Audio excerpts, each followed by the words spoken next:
इस्लामाबाद के सबसे बड़े हॉस्पिटल पिम्स हॉस्पिटल में सरकारी असामियों का ऐलान हुआ है और ये टोटल 231 असामियां हैं। इस एडवर्टाइजमेंट का जो ऐलान है दी एक्सप्रेस न्यूज़पेपर में हुआ है और इसमें 231 असामियां हैं। तालीम जिन लोगों ने प्राइमरी की है यानी सिर्फ 5 जमातें भी की हुई हैं, या आपने मैट्रिक किया है, या आपने इंटरमीडिएट किया है, एफएससी की है, या आपने सिंपल एफए किया हुआ है, या ग्रेजुएशन किया हुआ है, या आपने एमबीबीएस किया हुआ है, आप सब लोग इसके ऊपर अप्लाई कर सकते हैं। जिन्होंने फार्मेसी की है या आपने कोई भी मेडिकल से रिलेटेड आपके पास डिग्री मौजूद है, आप इसके ऊपर अप्लाई कर सकते हैं। इसमें डॉक्टर्स की असामियां भी हैं और इसके अलावा जो वहाँ पर एडमिन में काम करते हैं जैसे असिस्टेंट्स होते हैं वो भी हैं, और इसके बाद छोटे तबके की असामियां भी हैं जो यहाँ पर जो है क्लास 4 के लोग होते हैं उनकी असामियां भी मौजूद हैं और आप इसमें पूरे पाकिस्तान से अप्लाई कर सकते हैं। पिम्स हॉस्पिटल इस्लामाबाद का सबसे बड़ा सरकारी अस्पताल है। इस्लामाबाद में 2 सरकारी अस्पताल हैं, एक पॉली क्लिनिक है और दूसरा पिम्स है। ये दोनों सरकारी अस्पताल है और दुनिया से लोग यहाँ पर आते हैं अपना इलाज करवाने के लिए। और इस अस्पताल में असामियों का ऐलान हुआ है, 231 असामियां हैं। और इसकी अगर हम सहूलतों की बात करते हैं तो यहाँ पर आपको तनख्वाह, अलाउंसेस, पेंशन और तमाम सरकारी घर के लिए भी आप एलिजिबल होते हैं। पिम्स की ये तमाम सहूलतें हैं रेगुलर एम्प्लॉयज़ के लिए। जिन असामियों की मैं बात, जो एडवर्टाइजमेंट में असामियाँ आई हैं, मैं पहले आपको उनके बारे में बता देती हूँ और इसी वीडियो में मैं आपको अप्लाई का मुकम्मल तरीका भी बताऊंगी। पहले आप असामियाँ सुन लें जो इसमें आई हुई हैं। इसमें जो असामियाँ हैं वो असिस्टेंट प्रोफेसर की हैं। असिस्टेंट प्रोफेसर न्यूरोलॉजिस्ट हैं, असिस्टेंट प्रोफेसर रेडियोलॉजिस्ट हैं, सीनियर रजिस्ट्रार जो इंटरवेंशन कार्डियोलॉजिस्ट हैं, उसके बाद मेडिकल ऑफिसर, फार्मासिस्ट हैं, हेड नर्स हैं, चार्ज नर्स हैं, डेटा प्रोसेसिंग असिस्टेंट हैं, उसके बाद कंप्यूटर ऑपरेटर्स हैं, असिस्टेंट हैं, और इसके बाद लैब टेक्नोलॉजिस्ट हैं, उसके बाद क्या लिखा हुआ है ये टेक्नोलॉजिस्ट मैकेनिक ऑपरेटर हैं, उसके बाद 640 सीटी ऑपरेटर्स हैं, उसके बाद रेडियोलॉजी टेक्नीशियंस हैं, बायोमेडिकल टेक्नीशियंस हैं, UDC, LDC, junior tech dresser हैं, जूनियर टेक ईसीजी हैं, उसके बाद जूनियर टेक इलेक्ट्रो फिजियोलॉजी है, जूनियर टेक ईईजी हैं, वार्ड मास्टर है, अटेंडेंट है, आया और वार्ड बॉय की असामियां हैं। और मजे की बात, इन्होंने तनख्वाहें भी इसके ऊपर ही मेंशन कर दी हैं। अब ये देखें, जो सबसे कम तनख्वाह है, सबसे कम जो इसकी एडवर्टाइजमेंट पे लिखी हुई है 37,800, 37,800 सबसे कम तनख्वाह। इससे हम जरा ऊपर के चलते हैं और मैं आपको तनख्वाहें बताती हूँ।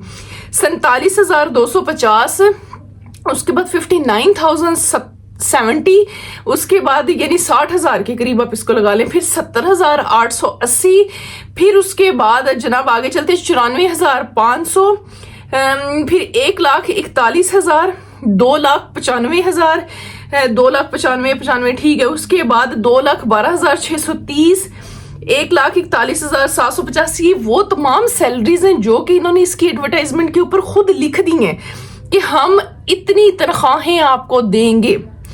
अब अगर हम इस एडवर्टाइजमेंट की बात करते हैं, ये कॉन्ट्रैक्ट बेस्ड नौकरियां हैं। जिसके आगे ना देखें, इन्होंने लिखा हुआ है PPS08, PPS08।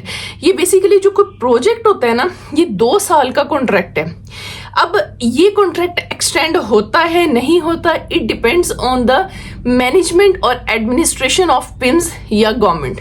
लेकिन फिलहाल जो भर्ती आपकी होगी वो कॉन्ट्रैक्ट बेसिस पे होगी, 2 साल का आपको कॉन्ट्रैक्ट होगा। ये चीज़ आपको क्लियर होगी, इसलिए इन्होंने तनख्वाहें भी साथ मेंशन कर दी कि हम इतनी इतनी तनख्वाहें आपको देंगे। एक चीज़ होगी। दूसरी चीज़ ये कि मैं आपको इसमें अप्लाई का तरीका भी समझा देती हूँ। पहले तो आप मेरे चैनल को सब्सक्राइब करें। मैं हूँ आपकी सनम दिलशाद और मैं आपको यहाँ पर सरकारी नौकरियाँ ऑनलाइन वर्क के हवाले से बताती हूँ। इसलिए अगर आप भी रिस्क की तलाश में हैं तो आप एक बेहतरीन चैनल पर मौजूद हैं। चैनल को सब्सक्राइब कर लें, वीडियो को लाइक किया करें हौसला अफजाई के लिए, और इस वीडियो को सदका समझ के दूसरों के साथ शेयर किया करें। आपने नौकरी नहीं करनी, कोई मसला नहीं, किसी के लिए रिज़्क का बंदोबस्त हो जाएगा। आपकी वजह से वसीला आप बनेंगे। इसलिए इसको ग्रुप्स में शेयर कर दिया करें। अच्छा जी, अब हम बात कर लेते हैं इन असामियों के बारे में, ठीक है। 231 असामियां, ये मैं पहले बता चुकी हूँ। अच्छा, अब मैं आपको ना इसकी इतनी डिटेल में नहीं जाऊंगी, अप्लाई के तरीके की तरफ भी चले जाते हैं। इन्होंने कहा है जी आप जो है ना 2 वेबसाइट्स इन्होंने इस पे बता दी हैं जो लोग भी एलिजिबल हैं। एक तो जो पिम्स की ऑफिशियल वेबसाइट है, जो पिम्स की है, आप उसके थ्रू अप्लाई कर सकते हैं। दूसरा जो है आपने इसमें नेशनल जॉब्स पोर्टल के थ्रू भी आप अप्लाई कर सकते हैं। जो छोटी असामियां हैं, ज़्यादा मसला उन लोगों को आएगा कि जैसे कोई वार्ड बॉय आया अटेंडेंट पे करना चाहता है, तो इसके आगे इन्होंने प्राइमरी पास लिखा है, आगे मैक्सिमम एज भी इन्होंने मेंशन कर दी है। एडवर्टाइजमेंट पे क्लियरली लिखी होती है, थोड़ा सा एडवर्टाइजमेंट को देख लिया करें। एडवर्टाइजमेंट जो है मैं हमारे व्हाट्सएप जो चैनल है उसके ऊपर भी शेयर कर दूंगी, आप मेरे व्हाट्सएप चैनल को ज्वाइन कर लीजिएगा, डिस्क्रिप्शन में मैं उसका लिंक भी लगा दूंगी। ठीक हो गया, उस पर इसकी एडवर्टाइजमेंट भी शेयर कर दूंगी क्योंकि समटाइम आप लोगों को मिलती नहीं है। तो हमने नेशनल जॉब्स पोर्टल के थ्रू अप्लाई करना है, अप्लाई की कोई भी फीस नहीं है। तो डायरेक्टली हम अगर अप्लाई की तरफ चलें जी, अप्लाई की तरफ चलते हैं, अप्लाई कर लेते हैं पहले और फिर मैं आपको दिखा देती हूँ। बाकी इनकी जो एजुकेशन है, जितनी भी चीज़ें हैं वो सारी इसके आगे मेंशन है, नंबर ऑफ सीट्स भी मेंशन है, तनख्वाहें भी एडवर्टाइजमेंट पे लिखी हुई हैं, वो मुझे रिपीट करने की ज़रूरत नहीं है। चलो जी, ऑनलाइन अप्लाई की तरफ चलते हैं, आ जाए। बिस्मिल्लाहिर्रहमानिर्रहीम। हेलो, अप्लाई करने के लिए ना हम सबसे पहले शुरू से शुरू आपको बता देती हूँ, गूगल पर जाएँ, 0 से स्टार्ट करती हूँ ना ताकि आप लोगों को समझ आ जाए। इस पे आप लिखें NJP, national jobs portal, government की ऑफिशियल वेबसाइट है, सरकारी वेबसाइट है। जितनी भी सरकारी नौकरियां आती हैं वो इस वेबसाइट पे आती हैं। नेशनल जॉब्स पोर्टल, हम इसे ओपन कर लेते हैं। ये देखें, your gateway to government careers, ठीक है। इसके ऊपर इस टाइम देखें 538 एक्टिव जॉब्स हैं और 219 डिपार्टमेंट्स हैं। इतने यूज़र्स हैं, सब लोग इस वेबसाइट को इस्तेमाल करते हैं। अब मैं आपको इस पे दिखाती हूँ, सिर्फ पिम्स की नहीं बल्कि और भी डिपार्टमेंट्स की नौकरियाँ आपको इस पे मैं दिखाऊंगी। ये देखें, इंजीनियरिंग डेवलपमेंट बोर्ड की नौकरियाँ भी आई हैं, असिस्टेंट, अकाउंट्स, बैंकिंग, IT। आगे देखेंगे इंजीनियरिंग डेवलपमेंट बोर्ड है ना, ये इसी की आ रही हैं। थोड़ा स्क्रॉल अप करते जाते हैं, मैं आपको पिम्स की भी दिखाती हूँ। लोड मोर जॉब्स, ये देखें, ministry of federal education and professional training की नौकरियां आ गई। आगे पाकिस्तान मिंट डिपार्टमेंट की आ गई। और करते हैं, ठीक है। अच्छा, उसके बाद ये देखें, यहाँ पर आप इसको स्क्रॉल अप करते जाएंगे ना, आपको और भी नज़र आएंगी। नेशनल अकाउंटेबिलिटी ब्यूरो, ये NAB की नौकरियाँ जो आई हुई हैं वो हैं। और करते हैं, नेक्स्ट कर देते इसको। नेक्स्ट देखें, ट्रेडिंग कॉरपोरेशन ऑफ पाकिस्तान। मैं आपको पिम्स की तरफ लेके जा रही हूँ। बेसिकली आपको बाकी भी दिखाने का मकसद ये होता है कि आप लोग इन पर भी अप्लाई करें। अब सब पे मैं वीडियो नहीं बनाती हूँ, लेकिन मैं सबको बता देती हूँ कि ये नौकरियाँ आई हैं। इसको थोड़ा सा और स्क्रॉल अप करते हैं। मैंने इसका पेज खोल के भी रखा हुआ था, मैं आपको डायरेक्ट उस पेज पे भी ले जाती हूँ। ओहो,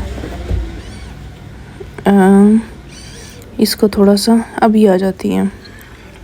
आप लोग अक्सर कहते हैं आप ही हमें मिलती नहीं है। ये देखें, यहाँ से शुरू हुई हैं, यहाँ से स्क्रॉल डाउन करते हैं। Ministry of planning special development के बाद ये असिस्टेंट प्रोफेसर से बाय पिम्स, 11 जून अभी इसकी आखिरी तारीख है, ठीक है। ये भी पिम्स की हैं, ये सारी अब पिम्स की शुरू हो गई हैं। इसको नेक्स्ट कर देते हैं। ये देखें, ये सारी पिम्स की हैं। फार्मासिस्ट हैं, हेड नर्स है, चार्ज नर्स है, कंप्यूटर ऑपरेटर, असिस्टेंट्स हैं। ये देखें, ये सारी पिम्स के नीचे जो ये ग्रीन कलर का होता है ना, ये डिपार्टमेंट नेम लिखा हुआ होता है। LDC आ गए, जूनियर क्लर्क्स आ गए, वार्ड मास्टर्स आ गए, अटेंडेंट्स आ गए। नेक्स्ट करते हैं। ये देखें, ये सारे जूनियर क्लर्क्स, ठीक है। ये सारा पिम्स आ गया आगे, बल्कि ये पाकिस्तान रेलवे हेडक्वार्टर भी आ गया। मिक्स होते हैं ना ये सारे, ठीक है। ये इसमें आपको लास्ट जो इसकी जॉब है ना, वो वार्ड बॉय आया और वार्ड बॉय की है। आप जैसे फॉर एग्जांपल वार्ड बॉय पे अप्लाई करना है, आप व्यू डिटेल्स पे चले जाएं, यहाँ आप अपनी तमाम डिटेल्स पढ़ लें। देखें, अब वार्ड बॉय की भी 32 नौकरियां हैं, 32 वैकेंसीज़ हैं। प्राइमरी पास इन्होंने मांगा हुआ है, टेस्ट सिटी भी इन्होंने लिख दी इस्लामाबाद। अब ये वो सवालात हैं जो आप मेरे से कमेंट्स में पूछ रहे होते हैं, हालांकि सारी जवाबात यहाँ मौजूद होते हैं, आप पूरी वीडियो नहीं देखते, मसला ये है। इसको स्क्रॉल डाउन करते हैं और लॉग इन टू अप्लाई आप कर लें, सिंपल, ठीक है। अच्छा, ये कॉन्ट्रैक्ट बेस पे नौकरियाँ हैं, ठीक है। लॉग इन टू अप्लाई पे आप चले जाएं। अगर तो आपका अकाउंट बना हुआ है, वेरी गुड। अगर नहीं बना हुआ तो आपने अपना अकाउंट यहाँ पे क्रिएट कर लेना है। आपने अपना CNAC नंबर लिखना है, ईमेल लिखना है, पासवर्ड लिखना है और आपने साइन इन कर देना है, सिंपल, ठीक है। बल्कि आप साइन अप पे चले जाएं, क्योंकि आपने पहले अकाउंट नहीं बनाया हुआ। आप अकाउंट टाइप लिख दें, CNAC लिख दें, ईमेल लिख दें, पासवर्ड और रीटाइप कर दें और साइन अप नाउ कर दें। मैंने काफ़ी दफ़ा पहले आपको अकाउंट बनाना बताया हुआ है, तो इसलिए इस पर मैं बार बार नहीं बताती हूँ। आप बस अपना अकाउंट यहाँ से रजिस्टर कर लें और उसके बाद जो जॉब आती है उसके ऊपर अप्लाई करते जाएँ। अकाउंट एक ही दफ़ा बनाना पड़ता है, उसकी लॉगिन ID और पासवर्ड अपने पास सेव रखें। कोई फिर भी कन्फ्यूजन है आप मुझे कमेंट्स में पूछ लें। अपना बहुत सारा ख्याल रखें, दुआओं में याद रखें। अल्लाह हाफिज़, अल्लाह निगहबान।